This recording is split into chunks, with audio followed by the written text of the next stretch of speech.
بسم الله الرحمن الرحيم والصلاة والسلام على رسول الكريم. السلام عليكم ورحمة الله تعالى وبركاته, and welcome to Fiqh al-Muamalat online classes. Today's topic is about the contracting party in the contract. We have discussed before that contract is divided in three major components that represent the major pillars, which are the contracting party, the subject matter, and the sigha or the expression of the contract. So today we'll be discussing one of these pillars, which is the contracting party or al-aqidah, where we'll be talking about these two contracting party and the different types of conditions required by Sharia in order to validate their engagement into a valid contract. So let's start by saying in transactions, normally the offer and acceptance will be issued by two parties. If we take an example of sales, it is the buyer and the seller. So this is the buyer and the seller that represent the two contracting party or the contracting party. Of course, in the case of sales, it is the buyer and seller, but it could be in the lease, lessor and leasee. It could be in a mudaraba, capital provider, and mudarib. It could be in musharaka, partner one, partner two. It could be in wakala, principal and agent, and so on and so forth. So the contracting parties may take different positions, depends on the nature of the contract. But in our illustration, normally we just give example with the sales because it's the basic contract and it is the fundamental contract that has been mentioned in the Quran, and all the contracts are built upon it. So in the case of sales, so we have a buyer and a seller, and this could be a male, could be a female, could be a natural person, could be artificial entity like a corporations, and so on and so forth. So let's talk about the Sharia requirements of this contracting party. Number one, the first requirement is basically the puberty requirements, which means that both parties should attain the age of puberty for male and female. Of course, the age of puberty of the person being a pubescent should attend or receive or get some physical sign to determine that status. According to Sharia, for the male, normally it started when he starts ejaculating his sperm in his night dream. This is a physical sign that he has become pubescent. And for the female, of course, at the onset of the menstruation. This is a physical sign that gives both male and female a status of attending the puberty, which basically trigger the Sharia obligations whereby they will be known as in Sharia mukallaf, which means he will be subject to the compliance of the obligations of Sharia, especially the religion obligations such as fasting, praying, and so on and so forth. However, in some cases, the person may grow up without seeing this kind of physical sign that determine his puberty, and in this case, normally we'll go to the age, and of course, the scholars and school of law determine different ages based on custom. As a result of that, normally when it comes to age, it is left to the authority and the government that determine the age of competency, which is in the most cases, including Malaysia, it is 18 years. So you have 18 years, you have the age of competency requirements, and you are allowed, according to the law, to enter into a contract with the other parties.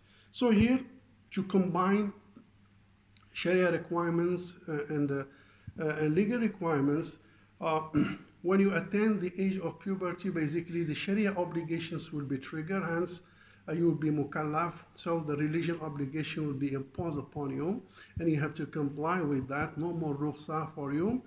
But when it comes to the legal contract, so basically you will be subject to the legal requirement, which is also acknowledged by Sharia in the case of attending 18 years.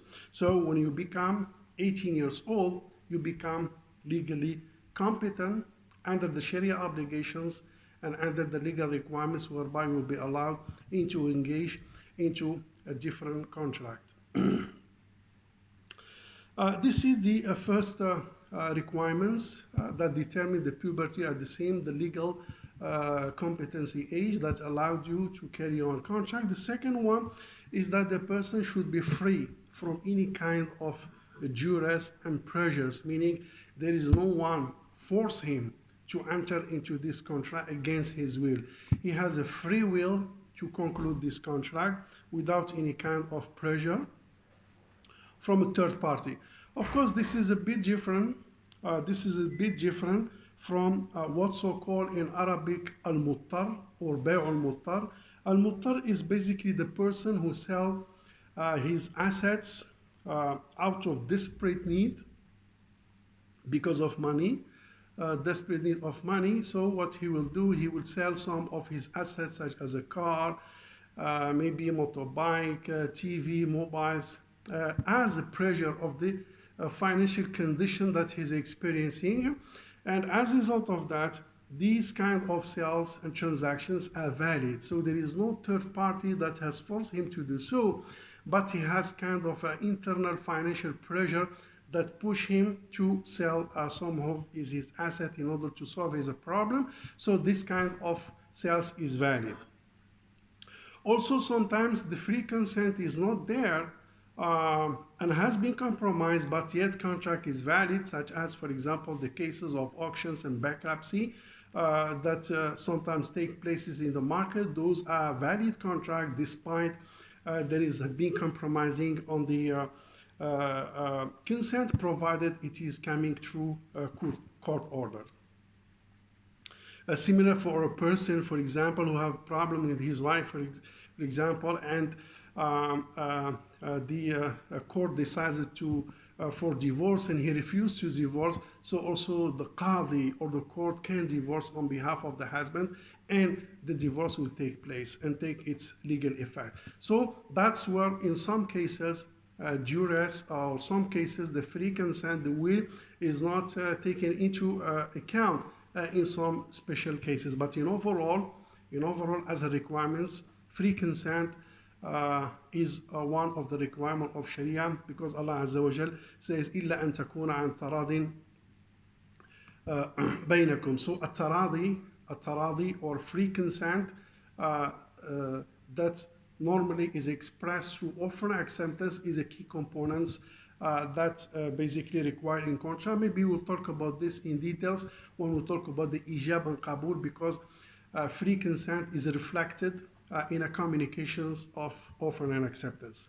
So free consent, no duress, no pressure from a third party. The third requirement is sanity, meaning he's a sound mind and judgment. He's in good status of mind that enable him to distinguish between what is good, what is bad, what is right, and what is wrong, and enable him to realize some benefit for him and push away potential harms that may hurt him. So sound mind or al-aql, or being a person aqil, is another requirement. Hence, if the person is insane, both of them or one of them, the contract will not be valid. In some cases, there are some sicknesses where the person, in some conditions of the weather, like the summer, for example, he will be insane.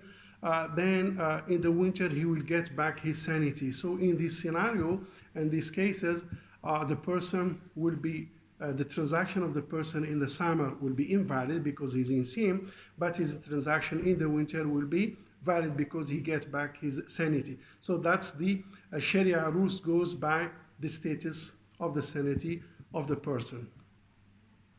The other requirements is, we call it the maturity or al-rushd, as mentioned in the Quran al-Kareem. And the rushd basically is a kind of a good and proper dealing with the money, meaning you handle your money in a very proper way according to the accepted norms of the custom. If you are not dealing with money in a very wise way, so you could be under what's so-called al-hajar, which is the following points, or what's so-called the financial restriction, whereby the court may appoint some guardians or wali on your financial transactions that monitor your business, monitor your transactions, and make sure your transactions are realizing benefit for you. It's not bringing harm to you. So Normally, this kind of scenario, it is imposed by the court in case you lose the status of maturity, meaning that you are not mature enough to manage your wealth, your money, your property according to the custom without hurting any one of the party that you are dealing with. So that's the overall requirements of the two contracting party. If I may summarize that, puberty and competency age, and free from duress from a third party, and sound mind and judgment and sanity of the person, and maturity and proper dealing with money and wealth, and free from any possible restrictions on his financial dealing. If the person combine all this quality, so he will be competent enough to stand and conclude a contract, and as a result of that, the contract will be valid and take its enforcement accordingly. Thank you very much, and assalamu alaikum wa rahmatullahi ta'ala wa barakatuh.